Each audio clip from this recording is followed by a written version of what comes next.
My name is Vanessa Bennett.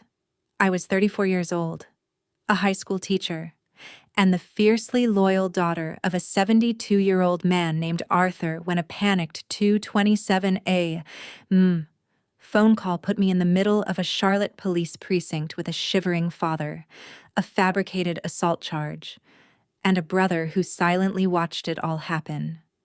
But that midnight call was not the moment I realized my family was built around people I could not depend on. Drop a comment and let me know where you're listening from and what time it is for you right now. I'd love to know who's part of our community. I didn't let the officer finish his sentence. I didn't yell, and I didn't demand any useless explanations.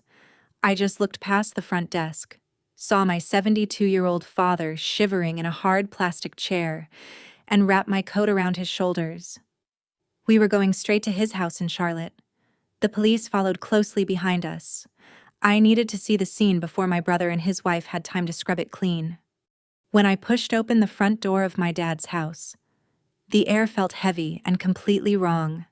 Julian was standing nervously in the hallway, shifting his weight from foot to foot, deliberately using his body to block the double doors leading to the sunroom. Caitlin was sitting on the bottom step of the staircase, clutching her shoulder and forcing out these loud, theatrical sobs. As soon as she saw the police uniforms, she pointed a shaking finger at my dad. She cried out that he had completely lost his grip on reality. She claimed he had locked himself in the sunroom in a violent rage, and when she tried to calm him down, he chased her down the hall with his mobility walker. I teach high school. I deal with fabricated stories and manipulative bullies for a living.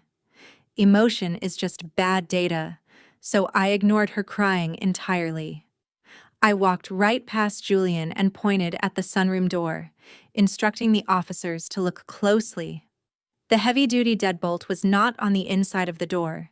It was freshly installed on the outside. Furthermore, the inside door handle had been completely removed. I looked directly at the lead officer and pointed out that a man cannot lock himself inside a room if the locking mechanism is out in the hallway. I placed my hand against the gap in the door frame. The air conditioning was blasting at its lowest setting, turning that isolated room into a freezing cell. Then, I walked over to the aluminum mobility walker sitting perfectly upright against the wall. Caitlin claimed he used it to chase her. I knelt down and pointed at the wheels. The safety brakes were completely engaged and locked tight. I ran my index finger across the black rubber grips and held up my hand for the police to see. A thick layer of undisturbed dust coated my skin. My father had not touched that walker in days. I stood up and looked at my brother. The illusion of a violent medical emergency evaporated right there in the hallway. This was not a domestic dispute. This was a premeditated trap. The police pulled Caitlin aside to question her about the thick layer of dust on the walker. I didn't stay to listen to her stumble over her own lies. I had a house to audit. I teach high school. I know exactly what a bully's cover-up looks like. They are arrogant, and they always leave a trail. I walked through the quiet hallways, piecing together the last 3 weeks of my father's life. He wasn't suffering from cognitive decline. It was a carefully manufactured mental collapse. I found his prescription reading glasses shoved into the back of a high kitchen cabinet he couldn't possibly reach. I found his daily blood pressure medication hidden behind a row of decorative vases in the formal dining room. Caitlin hadn't just taken his mobility. She had systematically stripped his vision and his health. She had isolated him in that freezing, drafty sunroom while she sat in a perfectly climate-controlled, pristine living room just 20 feet away. But the gaslighting was only the setup. I needed the endgame. I opened the door to the garage and flipped on the overhead fluorescent light. Sitting right next to my brother's expensive vehicle was a cheap, hard-shell suitcase. A strip of white masking tape was slapped across the front.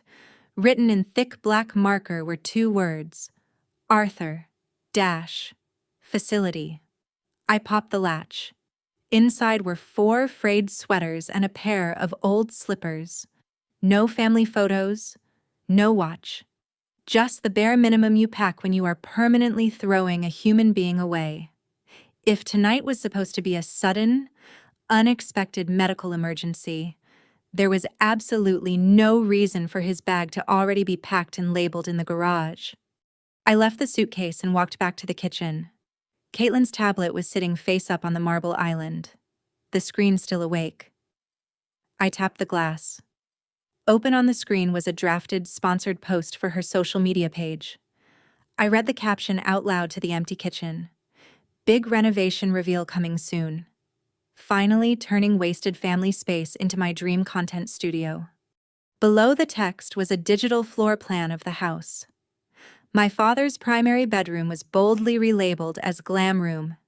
The sunroom where he had just been barricaded was labeled Temporary Holding Space. I locked the screen. I set the tablet down exactly where I found it. This wasn't a family tragedy or a sudden mental break. It was a premeditated, financially motivated eviction. My father wasn't losing his mind. He was just occupying square footage my sister-in-law needed for her brand. Despite the thick layer of dust on the mobility walker and the deadbolt mounted on the wrong side of the door, the police were hesitating. Bureaucracy operates on paperwork, not just common sense. Caitlin was putting on the performance of a lifetime. She clung to the staircase banister, sobbing about how terrified she was, weaving a rehearsed narrative about my father's supposed violent dementia. The lead officer pulled out a heavy metal clipboard. He looked at me with a weary expression and explained that they had to follow protocol because they possessed a sworn domestic disturbance form. He handed me the paper. It was an emergency request for an involuntary psychiatric hold. I scanned the typed lines. The document claimed my father was a physical danger to himself and others. It explicitly stated he no longer recognized his own family members. But the fabricated stories in those paragraphs were not the most sickening part of the page. It was the black ink at the bottom. I stared at the signature line, Julian Foster. My brother had not just stayed quiet in the hallway while his wife threw a tantrum. He had actively picked up a pen and legally signed away his father's cognitive autonomy. I lowered the clipboard. Arthur was staring at Julian. His voice was barely a whisper when he asked if Julian had really signed away his mind. I handed the clipboard back to the officer. Any remaining sympathy I had for my brother vanished. He was no longer a sibling. He was a liability. I stepped right into Julian's line of sight, forcing him to break his gaze from the floor. I kept my voice perfectly level. I offered him one final, quiet exit ramp. I told him that before I proved exactly what happened in this house tonight, he had one last opportunity to tell the authorities the truth. One chance to protect the man who raised him. Julian looked over at Caitlin. She stopped crying for a fraction of a second to shoot him a glare of pure, unfiltered venom. Julian swallowed hard. He straightened his posture, looked directly at the officers, and stated firmly that his wife was telling the truth.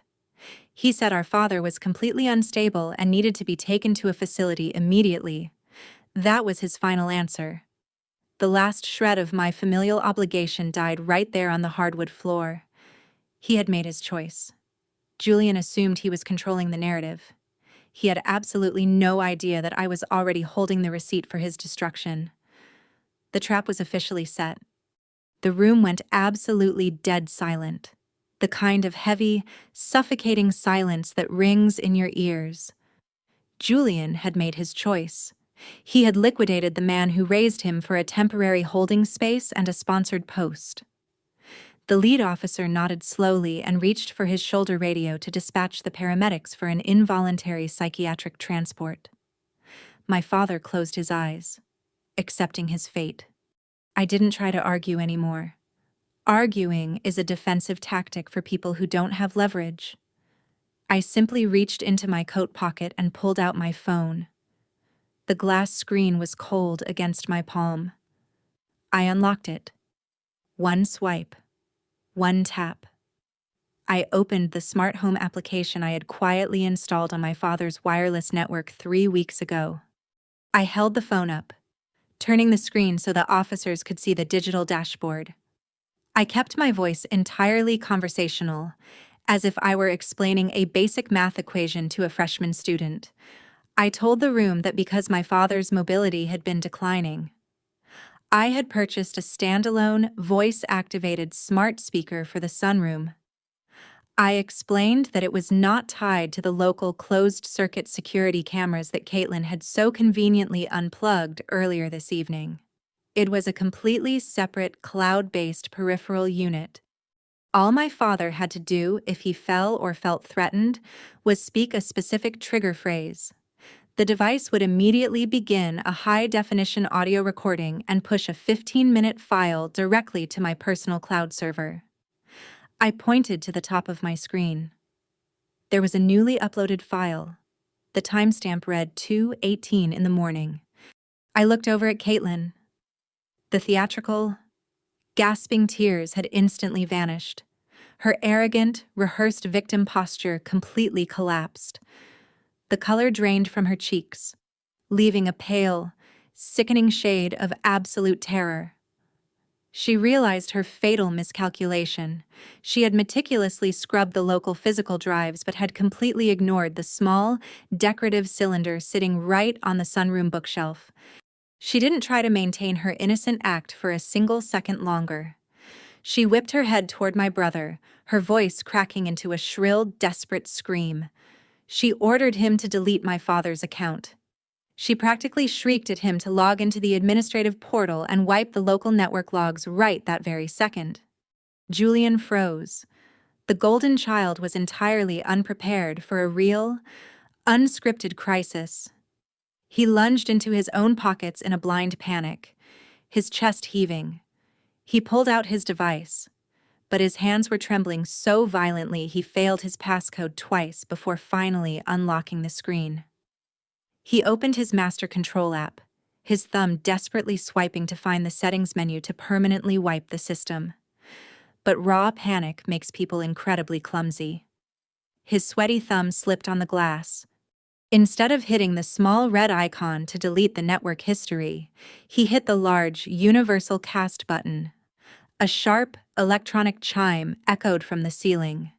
It was the distinct confirmation sound of the home's integrated surround sound speakers pairing directly to his device. Julian stared at his screen in absolute horror. He hadn't deleted the evidence. He had just queued it up to broadcast perfectly to every single room in the house. The electronic chime faded, replaced by a hollow second of static. Then, crystal clear audio filled the vaulted ceiling of the living room. The smart speaker's microphone had picked up every single frequency, broadcasting the truth through the expensive sound system Julian had bought with my father's money. First came the heavy thud of a chair being dragged across the floorboards. Then, the sharp, unmistakable crash of a ceramic vase shattering against the drywall. The officer stopped moving. The lead cop's hand slowly dropped away from his shoulder radio. No one breathed. Through the overhead speakers, Caitlin's voice echoed. It wasn't the tearful, trembling pitch she had just weaponized against the police. It was sharp, calculating, and entirely void of empathy. Just stand there, Julian. When the cops come, tell them he went crazy.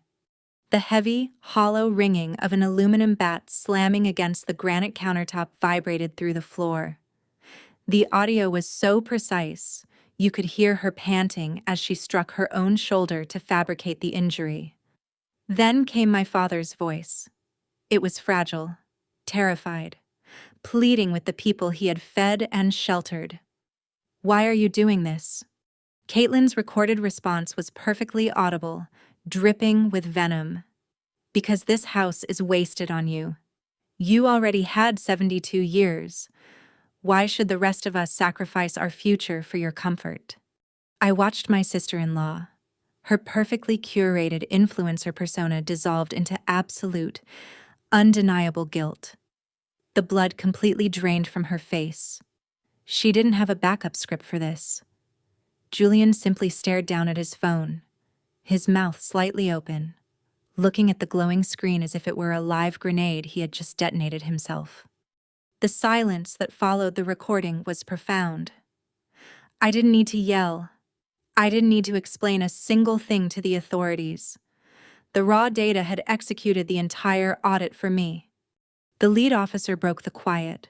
The metallic, ratcheting click of his handcuffs unfastening from his utility belt was the most satisfying sound I had ever heard. He didn't ask Caitlin another question. He didn't offer her a chance to clarify.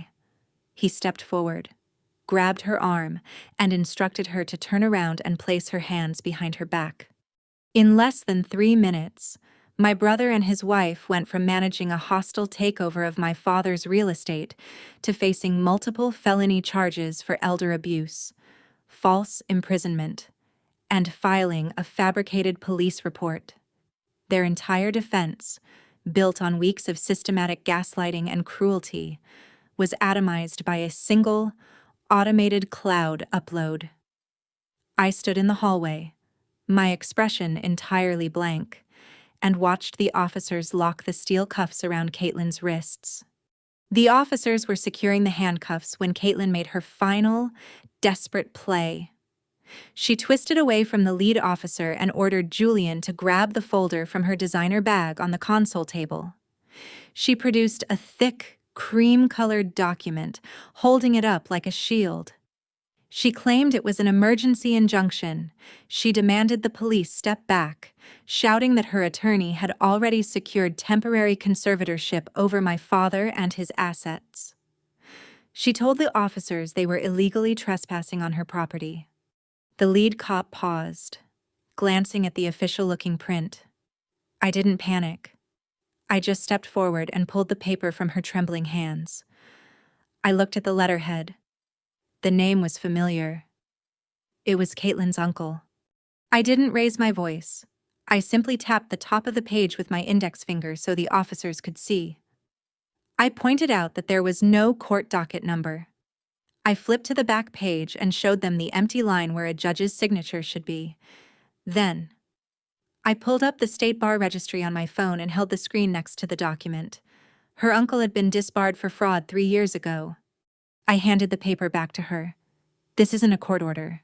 Caitlin, I said, my voice perfectly level. It's stationary. The bluff evaporated. The officers marched them toward the front door. But Caitlin couldn't leave quietly.